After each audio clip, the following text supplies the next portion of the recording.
Bonjour tout le monde, on va parler d'un sujet qui fâche, où les gens se posent beaucoup de questions, le contrôle technique. Ça fait 3 ans que j'ai mon camion, quand je l'ai eu il y avait déjà un contrôle, là je dois le repasser au contrôle. Alors voilà, maintenant qu'il est aménagé, on va bien voir s'il passe au contrôle.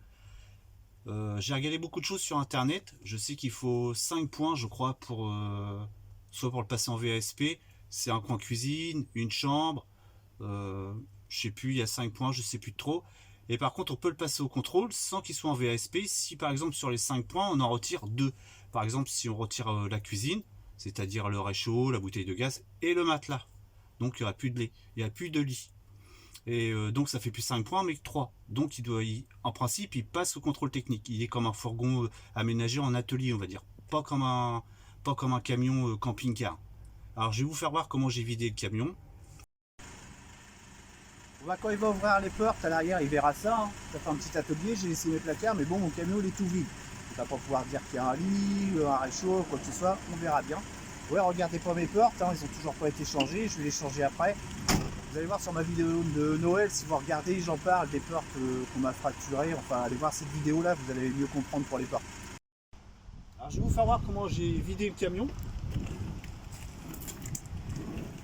Voilà, il est tout vide. J'ai tout retiré dans le camion. Vous voyez, il n'y a plus de matelas. Je l'ai enlevé. Donc ça peut faire, je sais pas, un atelier, c'est plus un lit. Hein.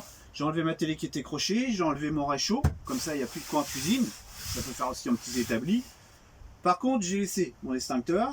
Tout ce qui est électricité. J'ai laissé ma batterie à l'intérieur. L'électricité, j'ai rien touché. Ça va être trop compliqué d'enlever, débrancher, remettre après.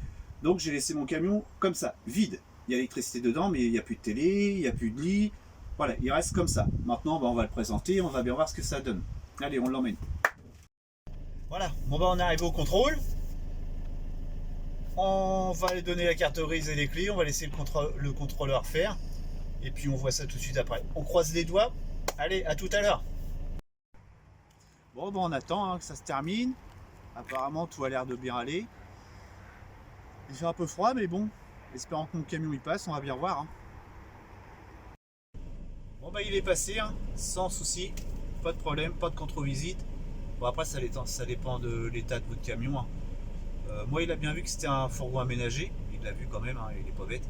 Il me l'a dit, c'était un fourgon aménagé, mais tant que j'avais enlevé le lit, le réchaud ou une bouteille de gaz si vous en avez une, il n'y a aucun problème, votre camion il passe. Il n'y a pas besoin de me faire en VASP, etc. Pour l'instant les lois nous permettent de passer notre camion aménagé comme ça, camion ou voiture, si vous retirez par exemple le lit, le réchaud, la bouteille de gaz ou le frigo comme moi j'ai fait. Donc votre camion ou votre voiture passe sans souci. Pour l'instant, on n'est pas, les lois ne nous embêtent pas pour ça et les contrôles techniques ne vont pas nous embêter pour ça non plus. Après, peut-être qu'il y aura d'autres lois dans l'avenir où, comme moi j'ai fait tout en dur, je ne peux pas retirer mes meubles. Là, il faudra vraiment que je le passe en VSP, les mines, les papiers, enfin tout ce qu'il faut faire. Pour l'instant, il n'y a pas besoin. Mon camion, il est passé. Je pense que le vôtre, si vous le présentez, il va passer aussi.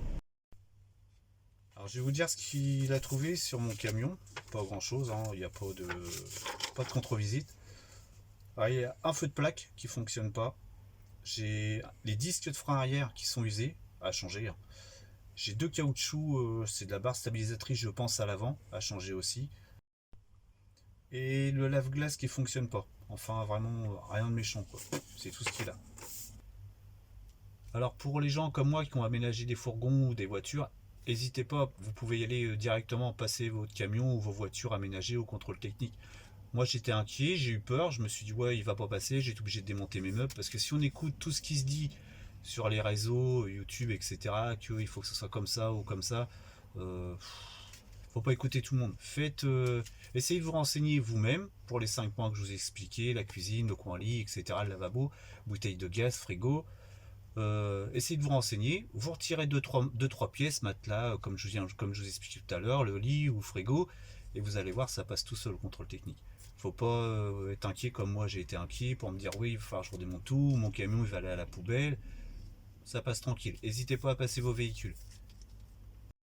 Bon, le seul inconvénient quand on fait pas, par exemple, le VASP, c'est que ça reste un fourgon quand même. Il n'est pas considéré comme un camping-car, mais juste un fourgon. C'est qu'on a la pollution à faire une fois l'année. Voilà, c'est le seul inconvénient. Par exemple, là, je l'ai passé au contrôle technique. début de l'année prochaine, il va falloir que je fasse une visite qui coûte à peu près 18 ou 20 euros, je sais plus trop, pour la pollution. Et après, l'année d'après, ça fera 2 ans, donc il faut repasser au contrôle. Ouais, c'est juste ça le problème.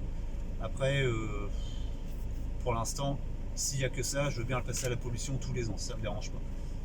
Alors, contrôle technique, ils m'ont parlé aussi de la vignette critère. Moi, il est en catégorie 3, donc je peux rouler dans toutes les villes, tous les jours, parce qu'il est de 2010. Après, tout ce qui est avant 2010, c'est en critère 4 ou 5. Après, vous n'avez plus le droit de rouler dans certaines villes, comme Paris, ça se met en route, en Seine-Maritime, ça se met en route aussi. Enfin, Paris, c'est déjà en route, dans d'autres villes aussi, je pense. Et après, ces véhicules-là vont pouvoir rouler que le week-end, pas en semaine. Alors, faites attention quand vous achetez des fourgons ou des camping-cars qui sont assez vieux. Vous n'allez peut-être pas pouvoir rouler tous les jours avec. Il faut bien faire attention à ça et se renseigner. Alors pour les critères en vignette 4 ou 5, c'est pas la peine d'acheter des fourgons pour les aménager, vous allez vous fatiguer et dépenser de l'argent pour rien. Parce que vous n'allez pas pouvoir rouler partout ou faire tous les voyages que vous voulez, ce sera que le week-end, vous n'allez pas pouvoir rentrer dans les villes. Pour les vieux camping-cars, c'est pas la peine de les acheter non plus, puis de mettre de l'argent non plus, parce que ça ne fonctionnera pas non plus, c'est exactement la même. Vous n'allez plus pouvoir rentrer nulle part dans les villes, et vous allez pouvoir rouler que le dimanche. Alors acheter un camping-car pour sortir que le dimanche, ou alors claquer de l'argent pour faire un fourgon et puis arriver là vous allez le mettre à la poubelle, c'est pas la peine. Faites bien attention à ça. Bon il me reste plus qu'à porter mon camion au garage, on va faire les petites réparations qu'il y a à faire. L'ampoule derrière je vais la changer moi-même. On va faire tout ce qu'ils ont marqué sur le contrôle, on va le remettre à neuf. En même temps j'ai un crochet d'attelage à monter, je vais le donner au garagiste et puis il va faire tout ce qu'il y a à faire. Une petite vidange avec les filtres et puis mon camion va être reparti comme neuf. On va pouvoir reprendre la route mieux que jamais. Bon là je vous ai fait une petite vidéo assez courte, c'est juste pour vous expliquer, j'en profite comme je passais mon camion au contrôle technique, pour vous expliquer comment ça se passait en fin de compte le contrôle technique pour les fourgons aménagés ou les voitures, et par rapport à tout ce qu'on dit sur internet. Voilà, j'espère que cette vidéo va vous aider à passer vos camions, vous allez en savoir un petit peu plus, et pas avoir peur à passer vos véhicules aménagés. Bon courage à tout le monde qui sont en train de faire les aménagements. N'hésitez pas à passer au véhicule, ça passe tranquille. Et à bientôt!